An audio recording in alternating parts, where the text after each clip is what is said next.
welcome to today's video and chacho. Hey guys, today I'm finally going to be showing you guys how I handle all of my lizards. Probably not all of them, most of them. And hopefully this will be helpful. I know a lot of you guys really liked me doing the snake video because a lot of people are not comfortable handling reptiles and they don't even know where to begin. So I'm hoping that giving some tips and showing how I do it will help other people become more comfortable. That way they can attempt to do it themselves eventually and make themselves comfortable as well as the reptile. So yeah, we're gonna jump into it. I do have 3 rules that I want to just talk about before I start handling all of them. So 3 things that you should absolutely never do when trying to handle a lizard. 1 is put your fingers in front of their face or reach for their head. They are most likely gonna think that you're trying to feed them something, and they're most likely going to bite you. If not for that reason, they're just going to be scared because they see a big hand coming near their face, and no one wants that, especially if you're a little reptile and you think that there's a giant predator coming for your head. The ultimate reaction is going to be to defend themselves, which again will lead to them biting you. So if you want to avoid getting bitten by your lizard while trying to handle them, do not reach for their head whatsoever. It's not going to work out well for you or the lizard because it's just not going to be a good experience if you're getting bitten. So number 2 would be to never grab a lizard's tail. And the thing with lizards that makes them pretty difficult when it comes to handling is that a lot of them are just really, really fast. And sometimes when people are trying to catch their lizard, the easiest thing to grab onto is their tail. And that is not what you want to do because most lizards have a defense mechanism where they can drop their tail. Some of them can regrow them, others cannot. Either way, it's not an ideal situation because it can lead to infection if it's in a dirty environment or whatever the case is. If your lizard ends up putting its little nub where its tail used to be in poop or something dirty, it can cause infection. And it's going to stress your reptile out as well. So handling them by their tail is completely off limits and you never ever want to do that. Number 3, when it comes to handling lizards, what you should not do is restrict them. So while handling them, you want them to feel comfortable and you want them to feel like they still have freedom of movement. If they feel completely restricted and you are just like holding them down and restricting their limbs, they're going to most likely feel like a huge amount of stress because I mean, I would. Any person would. If you were being completely restricted in an uncomfortable situation, they want to get away most of the time. That's why they're fast. They want to just get away and seek safety. And if they're unable to do that while handling, it's going to just not be a good experience for your lizard and it's not going to help them build trust with you. So slowly over time, once you're feeding them, building trust, when you do start handling them, you want them to still have some freedom of movement while you're fully supporting their body. Do not restrict them. For the love of God, they will not like it. So yeah, those are my 3 rules right before we jump into it. My boyfriend's gonna help me film this and that way you guys can see like how I'm approaching them and how to do it. I do have a few different species. So yeah, this should be fun. Let's get into it and see some animals. So I didn't know if I'd be able to get a crested gecko or a gargoyle gecko for this video because they normally are asleep all day long and they don't come out. They're normally in places that I can't get them, but Oakley is out so I can actually show you guys. So when picking up a crested gecko like this, you never go for their head. And if they have a tail, you don't go for their tail either. I also don't recommend just like grabbing their midsection and pinching them. They are not gonna like that. So what I typically do is I go around behind them and I try to work them up until you can just get them on your hand. So that is how I handle Oakley. I don't know why she's still up. She's probably gonna be tucking in soon and going to bed. And then you just let them do what they wanna do on you. Crested geckos are one of the more easy geckos to handle in my opinion, and they don't really have like sharp nails or anything. They feel really nice to the touch, so they're probably one of the best ones for handling in my opinion. But yeah, they're just super cute. I call her my little potato because she's a chunky little mama. She's the one that had babies, so she's got a nice form to her body. So yeah, you just want to support their whole body. These guys tend to jump, so it is good to have two hands and have another one out in case they're gonna jump. But I'm gonna go ahead and put her back and let her just climb wherever she wants to go. And that is how you handle a crested gecko. We're gonna start with my leopard gecko, who is right here in this enclosure. I have to find where he's at, which is why I need glasses, because he can be difficult to find and there's a lot of different hides in here. So first I have to find him. There he is. Okay, so come on down. Do you see where he's at? There's a little gecko butt. So I'm gonna lift the hide. You already know something's going on. So again, you don't want to go for their head and you don't want to go for their tail and you don't want to restrict them. So how are you going to grab them? My recommendation is to put a hand here and go from the midsection and kind of scoop. And again, you're not restricting them whatsoever. You want them to have freedom of movement and you just scoop them up. And leopard geckos can be pretty active. Kiwi here is really chill right now. So he's just kind of sitting here, which is perfectly fine. So then when handling these guys, you just let them do what they want to do. You fully support their body. You make sure that your dog doesn't eat them. And you let them walk around and just never restrict them. You never want to pinch their midsection or hurt them. You just want to let them do what they want to do. Chacho, this is like not a snack for you. So yeah, that's pretty much it with a leopard gecko. They're pretty easy to handle. And yeah, that's how you pick them up. And then putting them back in, you just let them do what they want to do. Gently put them in. And now he's gonna look for some snacks. Next up will be the African fat-tailed gecko. Oh, perfect. She's in a good spot. She is in her warm hide. You can see her fat little tail. It is pretty dark. Hopefully you guys can see. But I'm gonna lift her hide up. She has a very similar body type, so it is going to be the same thing. She has like a nice curve to her, so I'm gonna reach in right here, go for that midsection, and just pick her up. Fully support her body. This one is normally the most chill, but she was just in her warm hide, so now she's got some spunk to her. Chacho! We don't want to stress her out with a giant dog. But it's going to be the same exact process, the same exact thing. You let them do what they want to do, and don't restrict them. No head grabbing, no tail grabbing, and that's a mango.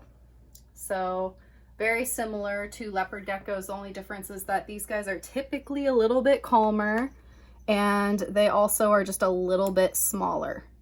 So yeah, I love these guys. She's just looking at Chacho. So yeah, that's cute little Mango, the African fat-tailed gecko. And then the same thing, Chacho. When putting them in, just gently set them down. Remove your dog to put her hide back. She just wants to go back into her warm hide. It's kind of chilly today. And now she's gonna go back in. And Kiwi is out here exploring. Look at Kiwi. They're both so cute. Those guys are the easiest to handle in my opinion because they don't jump like many other geckos. The jumping is what can make it a little challenging. So now we can move to chameleons. So we're gonna start off with the chameleons. Chameleons are typically not very handleable just because they're highly prone to stress, so you don't want to overdo it with them. Typically, if you do need to handle them or you want to work on trust though, you can lure them out with bugs. Unfortunately, I don't have hornworms, which are like their favorite, and that's what always makes them want to come out. But I have superworms that I can try today. And basically with a chameleon, they have a long tongue, so the trick is to get them interested in a bug and try to lure them onto your arm, holding the bug out of reach while keeping their interest. That way they crawl onto your arm. Then once they're on you, the trouble is over. And once they're on you, you can just pretend that you're a tree, let them do what they want to do, and the hard part is over. The hard part is just getting them to come out. Sometimes they will just come out on their own, but if they don't want to come out on their own and you're trying to build trust, using bugs is the way to go. Blue is out front and center. He's already getting feisty because he sees Brandon and he's like, who is that? He only trusts his mom. So we have a worm. I want him to notice it. He's being very defensive today. So he has some interest. So I'm gonna extend my arm. Oh, his little branch is not very stable. Chacho, I can't have him barking like that. So I'm gonna extend my arm, get him interested in the bug, and try to lure him out. He's being super defensive. He does not like Chacho, and Chacho is being really naughty today. So I don't know if he's even gonna want to come out. Do you want this? He's only staring at Chacho. Chacho, why you gotta do me like this? So Baloo is super stressed out because of my dog. I'm gonna try to get him to pay attention to the worm.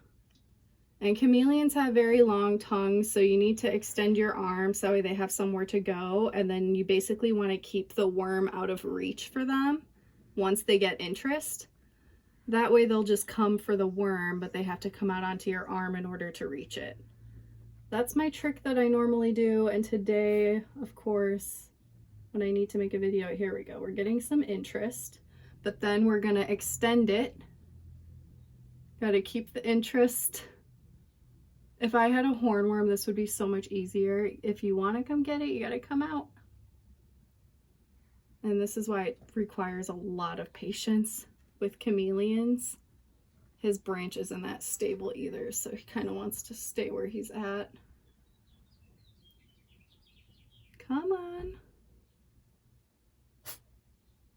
You have to come out if you want it. Yeah, his branch is like all over the place.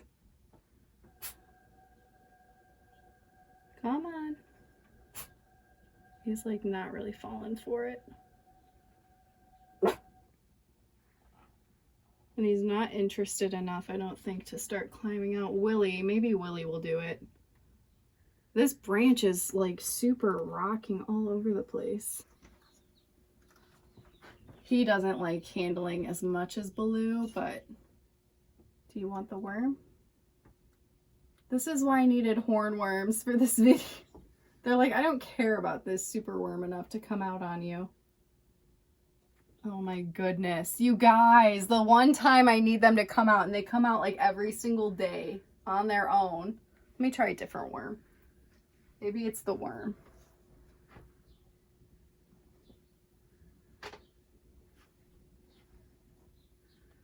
Show you the worm.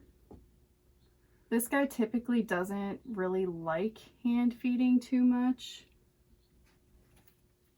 He's not gonna do it. He's definitely, yep. Now he's saying no.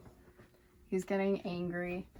I cannot believe this. The chameleons are like so interactive every day, and now I'm trying to make a video showing how to handle them, and they're both like, no thanks. Yep, he's being defensive. What is going on?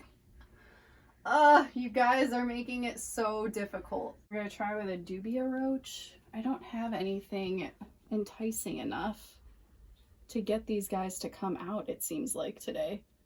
He wants it. You gotta come out to get it. Keep the interest. He's gonna try. He doesn't want to come out. That's why he's trying to avoid it. His branch is also like all over the place. Yep. It's out of reach. You have to climb out to get it. You can do it. Come on. If I had a hornworm, they would be running out onto my arm. But I didn't go to the reptile store. Come on. He's trying to cheat because he knows I'm trying to get him out. Baloo! Now he's getting cranky. I'm just going to give it to him. You didn't even get it. There you go. I might just take his branch out, because that's why it's rocking all over the place. You can go ahead and eat. If you feel stressed out, he's not going to want to eat. He gets really upset when he sees my dog. So typically this is not how I handle them, which is like not ideal because I wanted to show how I normally handle them. But I don't really have anything enticing enough that's getting them off of their branch today. And this branch was really rocking all over the place. The chameleons decided to like hardcore not participate today. He doesn't like hands, he likes arms. Thank you! Someone decided to participate today. So he just climbs out on his own. He will come out for a hornworm, but he's not coming out for anything else. He typically doesn't really enjoy getting hand fed. And with chameleons, you really can't force them out. They have to come out on their own. So if it's not on their own terms, unless you're luring them with a food that's like worthy of their attention to get them out, which today it wasn't because I didn't have hornworms. But luckily Willie just decided to come out. So we have been blessed because this video has been disastrous. But yeah, withholding chameleons, support their bodies. You're basically their tree. They will roam on you. What I love about chameleons is that they're very slow moving. So their movements don't stress me out and it's very predictable. So, and it's also very stable because they cling onto you like a tree. So it feels comforting for you and the chameleon. So yeah, that's pretty much what happens when you're handling a chameleon. They're just going to do what they want and you cannot force them. You can't be like peeling them off of a branch or anything like that. You could possibly hurt them and definitely stress them out. So yeah, thank you, Willie, for participating. Here he is. That way you guys can see him. He typically likes to just eat from his cups, so he's not really much of a hand feeder unless it's a hornworm. So we can go ahead and put him back. And again, it has to be on their own terms. You can't just plop them in there. You got to make sure that they grab onto everything and they're secure. Thank you, Willie. Are you still eating the roach? Yes.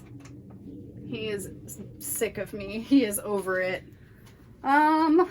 So next lizard is the blue-tongued skink. This is Chancho. Chancho is not handleable, like at all. So I'm not even gonna attempt it because he's gonna scratch me up, most likely pee on me, hiss at me, and try to bite me. So it's not pleasant. So he's super cute. He's coming over here now because he wants food. But if I tried to pick him up, he would be super upset. So I don't want to upset him. I can give him a little worm. Hopefully he sees that. And some animals, you just have to respect their boundaries. And some of the time, it's just not worth it to try and handle them. If it's such a miserable experience for you and the animal, I don't like to force it. So this is a perfect example of when it's just best to just not handle them and let them be, because I don't want to have a miserable day and neither does he. So get your super worm. Hopefully he'll find that one. Chancho. Whatever. He'll figure that out. And then the last species is the jeweled lacerta. This one is the most challenging and the most stressful because we're still building trust and this lizard is very, very fast. So luckily she is right front and center, so you can come see her. And here she is. She just wants some food. She loves superworms, so luckily the superworms will be enticing for her. And what I've been doing with her is trying to lead her onto my arm. Sometimes she's too fast and she doesn't want to come out, so she's backing up. But yeah, we've made some progress. I think I've held her like once, like without a sleeve. Before I would just have her out on my sleeve. So we're gonna lure her out. Come on, come on. Come on. You can go farther. You can do it. You're supported. Keep her supported. And then, yeah, we have Abraxas. Yay! This is like super exciting. Again, she has a super long tail. This is a species you don't want to grab their tail. So yeah, she's getting really plump too. She's gorgeous. So very, very exciting moment. I've only held her a number of times, but whoa, and that was a big jump. She's very fast, very active, very skittish species. So building trust with food is all that I can do with her. And that is how I handle her. Maybe we should try one more time with Baloo and see if we can get him out. He's been like really not into it today. But if he wants a super worm, that's gonna be how he gets it. Are you interested? He's like, I know, they're so intelligent. He knows what's going on. He knows I'm trying to get him out and he doesn't want to today. So, all right, Baloo is not coming out today, but you guys still got to see him. So that is how I handle all of my different lizard species. I hope that this was helpful and you guys can go ahead and leave me any questions in the comments if you have any. But thanks for being here today and I'll see you guys in the next one.